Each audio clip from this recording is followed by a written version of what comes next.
మనోజ్ రోహిణి దగ్గరకు వచ్చి ఇలా అంటూ ఉంటాడు, రోహిణి నా జాబ్ పోయింది అని చెప్పి అంటూ ఉంటాడు. అది వినగానే రోహిణి అయితే ఒక్కసారిగా షాక్ అయిపోతుంది. ఏ మనోజ్, నువ్వు ఫ్రాంక్ చేస్తున్నావు కదా అని చెప్పి అంటుంది. లేదు రోహిణి, నిజంగానే నా జాబ్ పోయింది అని చెప్పి మనోజ్ అంటాడు. అది వినగానే రోహిణి ఒక్కసారిగా షాక్ అయిపోతుంది.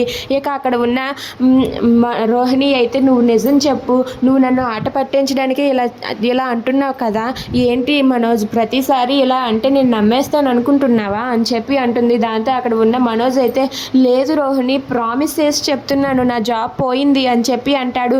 అది వినగానే రోహిణి ఒక్కసారిగా షాక్ అయిపోతుంది. ఏంటి మనోజ్, నీకు అసలు జాబ్ చేసే ఉద్దేశ్యమే లేదా? నీకు జాబ్ అంటే నచ్చదా ఏంటా? తేరగా బ్రతికేద్దాం అనుకుంటున్నావా ఏంటా అని చెప్పి రోహిణి అంటుంది. అది వినగానే మనోజ్ ఒక్కసారిగా షాక్ అయిపోతాడు.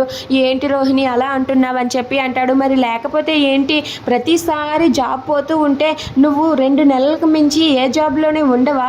ఒకసారి పోయింది అంటే బ్యాడ్ లక్ అనుకోవడానికి, రెండోసారి పోయిందంటే ఇంకేమైనా అనుకోవడానికి, 5-6 సార్లు పోతే ఏమనుకోవాలి? నీకు అసలు జాబ్ చేసే ఉద్దేశం లేదా చెప్పు మనోజ్ అని చెప్పి అంటుంది. అది వినగానే మనోజ్ అయితే, అది కాదు రోహిణి, ఇది అని చెప్పి అంటూ ఉంటాడు. దాంతో అక్కడ ఉన్న రోహిణి అయితే, ఇలా చెయ్యెత్తి, చాలు ఇక నువ్వు ఇంకొక మాట మాట్లాడకు, అసలు నీకు ఉద్యోగం చేసే ఇష్టమే లేదు, అందుకే నువ్వు ఇలా తేరగా బ్రతికేసి తేరగా ఉండిపోవాలనుకుంటున్నావు, ఇలా జీవితాంతం బ్రతికేయాలనుకుంటున్నావు, అసలు నీకు జీవితం మీద లక్ష్యం అనేదే లేదు అని చెప్పి రోహిణి మనోజ్ని అనరాని మాటలన్నీ అంటుంది. Please subscribe our channel.